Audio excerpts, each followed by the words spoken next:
Quand as-tu découvert que la copine de ton pote était complètement dérangée? Mon meilleur ami Steve m'envoie un texto. Megan a besoin de te parler. Et je suis déjà confuse parce que sa copine n'a jamais besoin de me parler de quoi que ce soit. Mais peu importe. Je m'approche. J'entre et Megan est assise là, avec un foulard sur la tête, l'air frêle et tragique, tandis que Steve se tient derrière elle comme un garde du corps. Megan s'éclaircit la gorge, toute théâtrale, et dit: je sais que tu as dit aux gens que je simulais mon cancer et que ça doit cesser. Je ris littéralement parce que excusez-moi. Quoi? Mais ensuite elle sort son téléphone et montre à Steve ses textos de mon numéro en disant: arrête de mentir sur le fait que tu es malade et je sais que tu n'as pas de cancer. Et je suis là, debout, en train de me dire: c'est des conneries. Je n'enverrai jamais ce genre de textos, même si j'y pensais, ce que je fais peut-être honnêtement parce que quelque chose ne va pas chez elle, mais je n'ai quand même pas envoyé ces textos. J'attrape mon téléphone pour montrer qu'il n'y a littéralement rien dans mes messages à Megan, mais elle me dit: tu as dû les supprimer. Avec cette fausse voix inquiète. Ça dure depuis des semaines.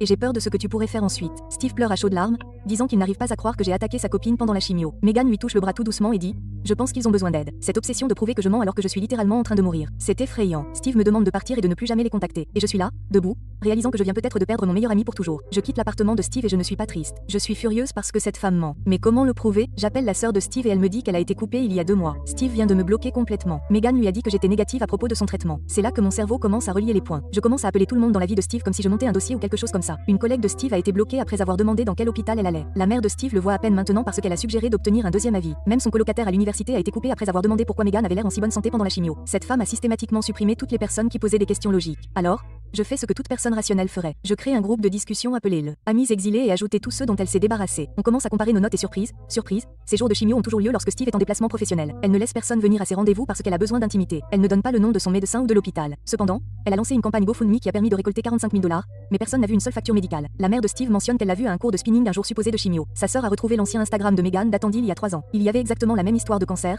juste une autre ville avec un autre petit ami. La mère de Steve lâche la bombe en disant qu'il a vidé son compte de retraite, 30 000 $ pour son traitement expérimental. Alors, naturellement, on passe en mode FBI et on retrouve son ex-petit ami. Cet homme répond immédiatement. Elle a encore sorti l'histoire du cancer. Il m'envoie tout. Il a engagé un détective privé pour prouver qu'elle n'avait jamais eu de cancer, mais il a fait semblant. Il y avait des captures d'écran d'un GoFundMe identique d'avant. Le pire, à mon avis, c'est qu'elle a découvert qu'elle envoyait de l'argent à un certain Josh avec des messages coquins et des émojis en forme de cœur. La mère de Steve l'appelle en disant qu'elle veut organiser un dîner de soutien en famille pour Megan, mais en réalité, c'est une embuscade. Je suis assise là, mon ordinateur portable prêt, comme si j'allais faire une présentation au conseil d'administration. Steve et Megan entrent et nous voient tout, les amis exilés, qui les entourent. Megan essaie immédiatement de partir, mais la mère de Steve bloque littéralement la porte, ce qui est un comportement tout à fait emblématique. 5 minutes, regardez ce qu'on a trouvé, dit-elle. Je commence par le rapport d'enquête de l'ex-petite amie, montrant qu'elle a déjà fait ça. Puis l'ancien GoFundMe avec exactement le même libellé que l'actuel. On lui montre tout ce qu'on a trouvé. Le visage de Steve passe de la confusion à l'horreur lorsqu'il ouvre son application bancaire. Les 30 000 de son compte de retraite ont disparu. Il appelle le numéro du centre de traitement qu'elle lui a donné, et il est déconnecté. Megan se met à pleurer comme si de rien n'était, puis à pleurer comme si de rien n'était, en train de convulser. Puis soudain, elle va parfaitement bien et hurle qu'on est tous jaloux de leur amour. Steve regarde son téléphone et trouve les messages de son partenaire,